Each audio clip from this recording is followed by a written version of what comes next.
Hello friends, myself Dr. Tanushree Bhattacharya. Today I'll talk about the journey of proteins from plate to power. Protein is accepted as a hero of health. Wanna build up muscle, eat more protein. Wanna lose your weight, eat more protein. Wanna control your insulin level, fight infections, your synthesis of hormones, neurotransmitters, you need proteins. So the trend has become to even self-prescribe and have high protein diets through supplements. But neither all proteins are created equal. Not every stomach is strong enough to handle the high protein bombarding. And not all realize their own capacity to assimilate the ingested protein into their system. Hence this video.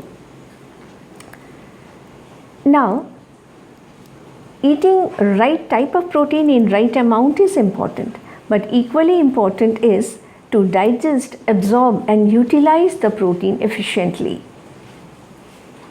How much protein is optimum and how much can be too much for the body to handle? As per the recommended dietary allowances for a sedentary adult, it is 0.8 grams per kg ideal body weight per day. For active adults, it will be 1.0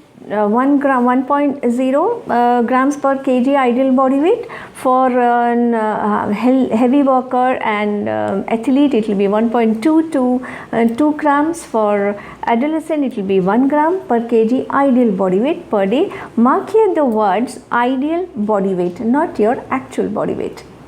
Protein fixation needs further fine tuning depending on individual muscle mass and their overall health and physique goal.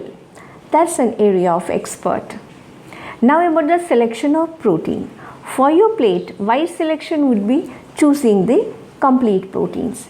See, proteins are large compounds made up of tiny amino acids linked with peptide bonds to form long chains.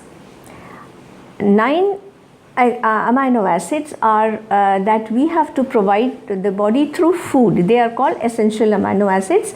Rest the body can make.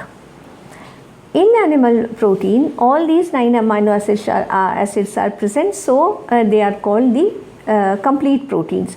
But in case of plant proteins, some or the other amino acids, essential amino acids are missing. They are not all in one type. So we have to combine 2-3 types and make the protein complete. For example, we can have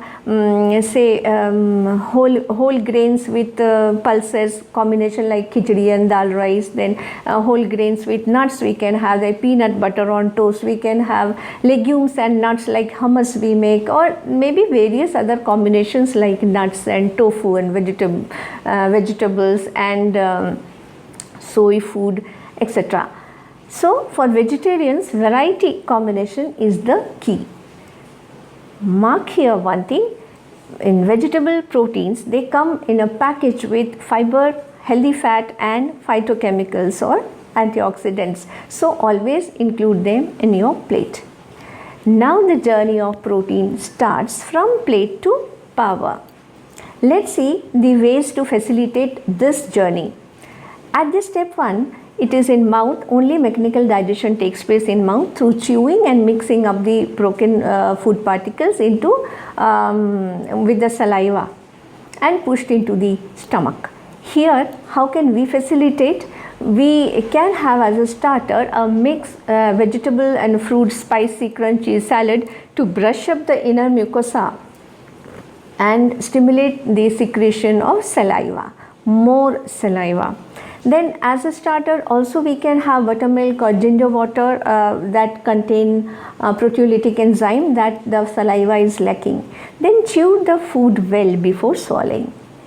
Then at stage 2, the food reaches stomach. There are 2 types of digestion then again takes place. An acidic environment like in under chemical digestion, hydrochloric acid stimulates the secretion of enzyme pepsin, which breaks down the proteins into smaller chains of amino acids. Then under mechanical digestion, strong powerful contraction of stomach muscles, that's peristalsis, that churn the food particles into even a smooth paste finer paste and known as chyme. So here our role can be to fix up the meal timing and have the food only when we are physically hungry and having hunger cramps. This will ensure more secretion of digestive juices. Then regular specific yogasana for to keep the stomach muscles healthy, so that we get the powerful peristalsis. Then add acidic food in your plate, so that it adds to the acidic environment of the stomach, that will ensure better digestion. Then we reach at stage 3, that is in small intestine. There the maximum digestion takes place. Here the pancreas takes the lead, and it releases lots of proteolytic enzymes like trypsin, chymotrypsin, and bicarbonate buffer that reduces the acidity of the chyme. And because of this change in the environment, other proteases are also released from small intestine layers, and then a vigorous enzymatic digestion takes place here. And the long chains of proteins then broken down into single amino acids, and the digestion process is over. Here our role will be to keep the pancreas healthy by limiting the fat by 20 grams to per kg body weight. So choose only healthy fat, then have avoid your refined sugar and alcohol, and do not overload the pancreas with only one type of high amount of animal protein. Have 2-3 types of protein mixed in your plate. Then entire day keep the pancreas hydrated by drinking sufficient amount of fluids and water. This will in turn take care of your kidneys also, which has to flush out the toxins and waste materials out of the body. Then we reach the stage of absorption. There the single amino acids are they enter the enterocyte of a small intestine through active transport system. And an interesting fact here is there are various types of transport systems for various amino acids, and they compete with each other to get these transporters.